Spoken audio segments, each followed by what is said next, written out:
दोस्तों अगर आप एक CSCVLE है और आपको मालूम होगा कि CSCVLE आईडी को चलाने के लिए, जिंदा रखने के लिए आपको हर 3 महीने क्वार्टरली पे आपको एक बार आधार ऑथेंटिकेशन eKYC करने अनिवार्य है।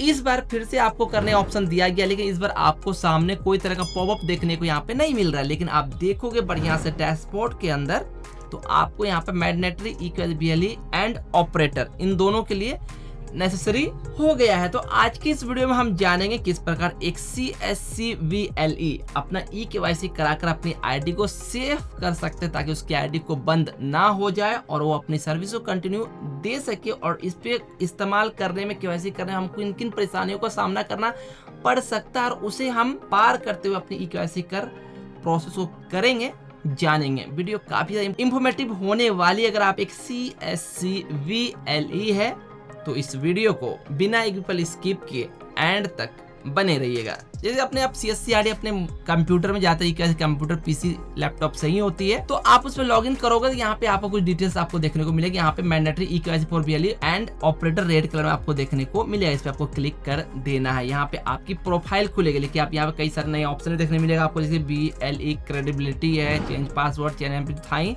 आप अपने CSC आईडी को सरेंडर भी कर सकते हैं अगर आप इस्तेमाल नहीं कर रहे हो तो। एड्रेस अपडेट भी कर सकते हो, आप किस जगह पे काम कर रहे हो। सबसे लास्ट में eKYC for CSC ID and जो ऑपरेटर, जो CSC आईडी के अंदर आप ऑपरेटर बनाते हो उनको भी ये अनिवार्य करना तो उनके लिए है। इस पे क्लिक जैसे ही करेंगे आपके सामने एक CSC का पेज जो होता है जहाँ पे आपकी फिंगरप्रिंट डिवाइस को फाइंड की जाती है। आपको मालूम ही होगा कि CSC के ऊपर अभी के समय में मोर्फो की L1 की डिवाइस, मंत्रा L1, स्टार्टेक L1 और भी बहुत सारी डिवाइस CSC के ऊपर सपोर्ट करती है। अभी जो हम KYC करें हमारे पास मोर्फो L1 है, मंत्रा L1 है, तो आप उससे कर सकते हैं। अपने डिवाइस को इंसर्ट करनी है।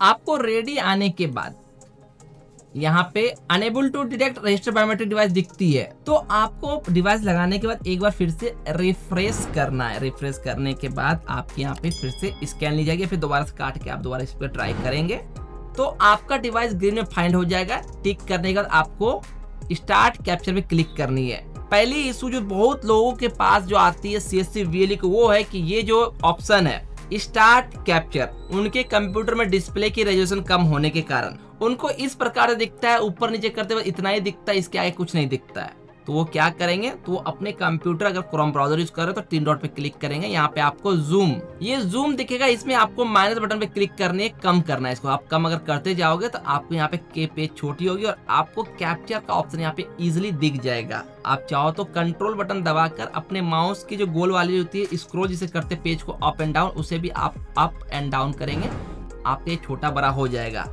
जिन भाई का इशू आती है वो इस प्रकार से छोटे बड़े कर पेज को सामने देख सकते। पहले इशू को ये हमने फिक्स करना बताया। अब यहाँ पे स्टार्ट कैप्चर करेंगे। अगर आपके मोर्फो की डिवाइस है, लाइट ब्लिंक करेगी, प्लेस फिंगर होगा, सब कुछ आपको देगा। Unable to scan biometric device, ये स्पेशली मोर्फो L1 डिवाइस चलाने वाले के साथ बहुत ही ज्यादा आ रहा है। हो सकता है आपको UIDAI सर्टिफाइड एरर भी देखने को मिले। अगर ऐसी इशू आती है, जो लोग का UID एरर यहाँ पे देखने मिलता है वो लोग जरूर नए ड्राइवर 5.0.0.10 से अपडेट करेंगे। मैंने इसके ऊपर ऑलरेडी वीडियो दे रखा हूँ, आपको ऊपर आई इन्फो पे या डिस्काउंट दूंगा, वहाँ पे जाकर आप चेकआउट करें, उसके बाद ये प्रोसेस को करनी है। जिन भाई का मोर्फो L1 में ये इशू आती है कि यहाँ पे unable to scan biometric device दिखता है कैप्चर लेने के बाद, वो क्या करेंगे, अपने यहाँ पे इस एरो पे राइट क्लिक करेंगे और यहाँ पे ये जो आपकी ब्लू वाली आईडी में आई है इसे आपको ओपन करनी है।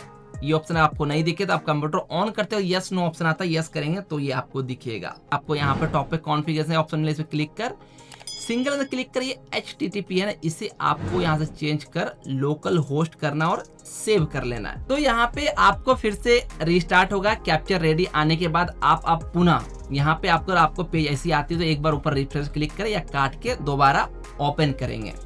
स्कैनिंग आपका फिंगरप्रिंट डिवाइस लिया जाएगा। आपको अब टिक करनी है। पेज आपको दिक्कत नहीं आनी चाहिए, मैंने बता दिया सोल्यूशन। फिंगर पे लाइट जलेगी, लाइट रखें। इस पे मोर्फो वाले के लिए मैं बता रहा हूँ। अगर मंत्रा तो आप आगे स्किप कर ले, आगे के इशू को आप समझ सकते हैं। अगर आपका फिंगर सब कुछ बढ़िया से कैप्चर ले लेगा, वैलिडेटिंग होगी, रीडायरेक्टिंग बैक होगा और आपको यहाँ पे इस प्रकार का पेज खुल जाएगा। इसका मतलब है कि आपकी KYC ले ली गई है। इन केस आपको दोबारा अपने होम पेज पे क्लिक करने पर फिर से ये ऑप्शन दिखता, आप इसे इग्नोर कर सकते हैं। जैसे कि पहले में कई बार होता था सामने पूरा डिस्प्ले पे आता था केवाईसी करने के लिए, और कई बार करने के बाद ही आपका नहीं आता। अगर आपको लगता है कि भैया ये एरर आ रहा है, परेशान नहीं होना है, कोई दिक्कत नहीं है। केवाईसी एक बार आपने कर दिया है, अगर फिर से आता कुछ समय के बाद दोबारा करके देखें, लेकिन ऐसा नहीं कि आप नहीं करो तुरंत आईडी बंद हो जाएगी। और आप एक और चीज कर सकते हैं, यहाँ पे राइट क्लिक कर register.csc.gov.in इस पे भी जाकर आप यहाँ से भी एक बार ऑथेंटिकेट करेंगे। ये भी आपका ऑथेंटिकेशन का ही प्रोसेस होता है, यहाँ से भी आप ऑथेंटिकेट कर सकते हैं। आप बार बार ई केवाईसी करने के दिमाग नहीं लगाना, कर दिया आप छोड़ दे, कुछ देर चेक करें, हो सकता है आपके यहाँ पे अपडेट दिख जाए। तो आप इस प्रकार से अपने CSC आईडी की हर 3 महीने पे जो ई केवाईसी होती है, क्वार्टरली केवाईसी, उसे आप प्रोसीड बिना की दिक्कत के कर सकते हैं। बाकी अगर आपके कंप्यूटर में मोर्फो L1 की डिवाइस या फिर मंत्रा L1 की इसकी सेटअप सही से अगर नहीं की गई, आपको करनी है, ऑलरेडी हमने इसके ऊपर वीडियो दे रखा है, सामने आपको देखने मिलेगी, चेकआउट कर सकते हैं। आई होप ये वीडियो आपके लिए हेल्पफुल इंफॉर्मेटिव रहा। Thanks for watching this video.